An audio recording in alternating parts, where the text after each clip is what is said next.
भारत में एक ऐसा मंदिर है जिसके रहस्य के बारे में आज तक कोई नहीं जान पाया है। यह मंदिर देश से लेकर विदेश तक अपने कुंड के लिए मशहूर है। दरअसल इस मंदिर में एक ऐसा कुंड है जो हमेशा ही पानी से भरा रहता है और इस कुंड में नहाने के लिए साल भर लोगों का तांता लगा रहता है। जी हाँ, हम बात कर रहे हैं बरबरी कुंड यानी श्याम कुंड के बारे में, जो भारत के राजस्थान के जयपुर में स्थित एक मशहूर मंदिर खाटू श्याम बाबा के मंदिर का हिस्सा है। खाटू वाले बाबा के मंदिर में स्थित ये कुंड अपने अंदर बहुत से रहस्यों को दबाए हुए हैं। बाबा श्याम के इस विख्यात मंदिर की कई मान्यताएं और कहानियां हैं। बाबा के मंदिर में मौजूद यह कुंड अपनी उत्पत्ति को लेकर भी कई रहस्य छिपाए हुए हैं। इस कुंड का रहस्य जानने से पहले एक बार वीडियो को लाइक कर जय श्री श्याम कमेंट कर दे, जिससे बाबा के दरबार में आपकी भी हाजिरी लग जाए। साथ ही चैनल को भी सब्सक्राइब कर बेल आइकन पर क्लिक कर लें। दोस्तों, कहा जाता है कि आज से हजारों साल पहले जब यहाँ केवल मिट्टी ही थी, तब यहाँ रोज एक गाय आया करती थी और कई जानवर भी आया करते थे। और इस स्थान पर पहुँचने के बाद गाय अपने आप दूध देने लगती थी।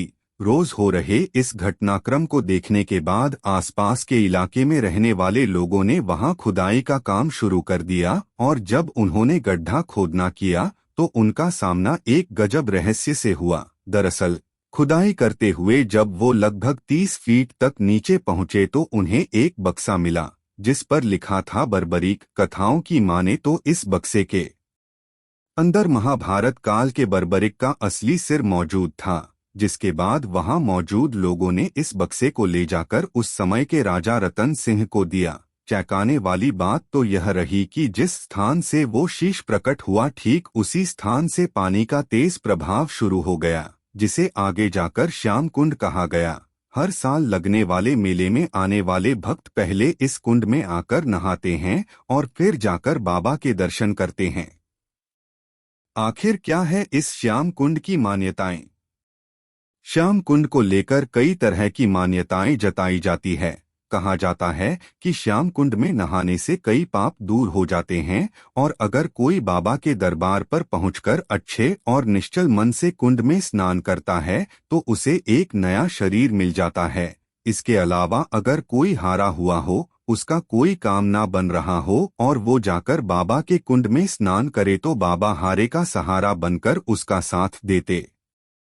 इसके अलावा इस कुंड में नहाने से शरीर और मन दोनों की ही अशुद्धियों का नाश हो जाता है और अगर किसी स्त्री को पुत्र रत्न की प्राप्ति ना हुई हो और वह जाकर बाबा के कुंड में नहा ले तो उसे पुत्र रत्न की प्राप्ति होती है। जैसे श्याम बाबा को हारे का सहारा कहा जाता है, तोरण द्वार को वैकुंठ का द्वार कहा जाता है, वैसे ही श्याम जल को अमृत कहा जाता है। और श्याम जल को अमृत कहा ही नहीं जाता बल्कि यह सच में अमृत ही है। इसे नियमित अपनाने से भक्त तृप्त जाता है, चाहे उसे बड़े से बड़ा संकट ही क्यों ना हो। बस बात विश्वास की है।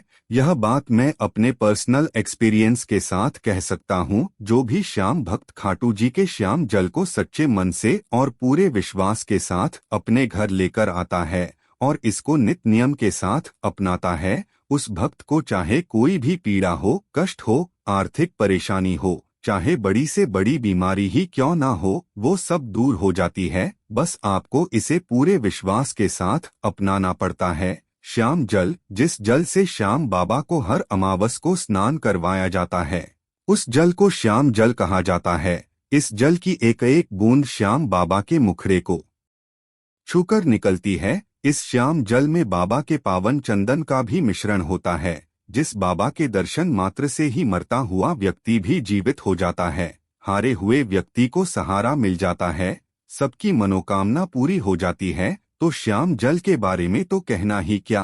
कैसे अपनाएं श्याम जल को? इसे अपना के तो तुम देखो, विश्वास करके तो तुम देखो। इसे मस्तक से लगाना तुम, नित नियम से अपनाना, पीड़ा जितनी भी हो यह दूर भगाते हैं। खाटू का श्याम जल अमृत कहलाता है। श्याम जल को नियमित रूप से अपनाना चाहिए, इसे पूरे विश्वास के साथ अपनाना चाहिए। सबसे पहले श्याम जल को मस्तक से लगाकर ही पीना चाहिए। श्याम जल पीने से शरीर की सभी बीमारियां दूर हो जाती है। चाहे वह कितनी बड़ी बीमारी ही क्यों ना हो। इसके साथ ही साथ श्याम जल का छींटा घर, ऑफिस, बिजनेस आदि में देना चाहिए। इससे नेगेटिविटी दूर होती है और घर बिजनेस में बरकत होती है। श्याम जल नियमित रूप से अपनाने से मनुष्य तर जाता है। इसे नर और नारी दोनों ही अपना सकते हैं। श्याम जल कैसे प्राप्त करें? सबसे महत्वपूर्ण बात यही है कि हम श्याम जल को कैसे प्राप्त कर सकते हैं। श्याम जल को कोई भी भक्त खाटू श्याम जी से लेकर आ सकता है। बस इसके लिए आपको कुछ बातों का ध्यान रखना होगा। श्याम जल बच्चों को नहीं दिया जाता क्योंकि बच्चों को ज्यादा समझ नहीं होती कि इसे कैसे रखना है, कहाँ नहीं रखना। श्याम जल लेने के बाद श्याम जल की शुद्धता का विशेष ध्यान रखना होता है। इसे हर किसी स्थान पर नहीं रखा जा सकता। जो व्यक्ति श्याम जल को अपने घर लाने के लिए लेता है उसे अपनी शुद्धि का भी ध्यान रखना पड़ता है। श्याम जल आपको नॉर्मल बोतल में नहीं मिलेगा। इसके लिए आपको कैन वाली बोतल ही लेकर जानी पड़ेगी। यह बोतल आपको आसानी से मार्केट में मिल जाएगी और खाटू श्याम जी में भी मंदिर के पास किसी भी दुकान में आसानी से मिल जाती है। इसके बाद मंदिर में प्रवेश करना है। बाबा के दर्शन के लिए लाइन में लगना पड़ता है, लेकिन यहाँ हमें मेन लाइन जो कि बाबा के दरबार की 13 सीढ़ियों से होकर जाती है, उससे ना होकर दूसरी लाइन जिसको वीआईपी लाइन भी बोला जाता है, उस लाइन में खड़ा होना है। खाटू श्याम में वीआईपी लाइन में लगने के लिए किसी भी तरह का कोई भी चार्ज नहीं देना पड़ता। वीआईपी लाइन से होते हुए जब आप बाबा के दरबार के पास पहुंच जाओ तो दरबार से पहले आपको बाबा के सेवक यानी दरबार के पंडित जी खड़े मिलते हैं। बस आपको उन्हें कैनी वाली बोतल देनी है और उनको श्याम जल देने को कहना है। वो आपको श्याम जल दे देंगे। अब श्याम जल लेकर के श्याम बाबा के दर्शन करके जा सकते हैं। आज के इस वीडियो में बस इतना ही। वीडियो को लाइक करके एक बार जय श्री श्याम अवश्य लिखें।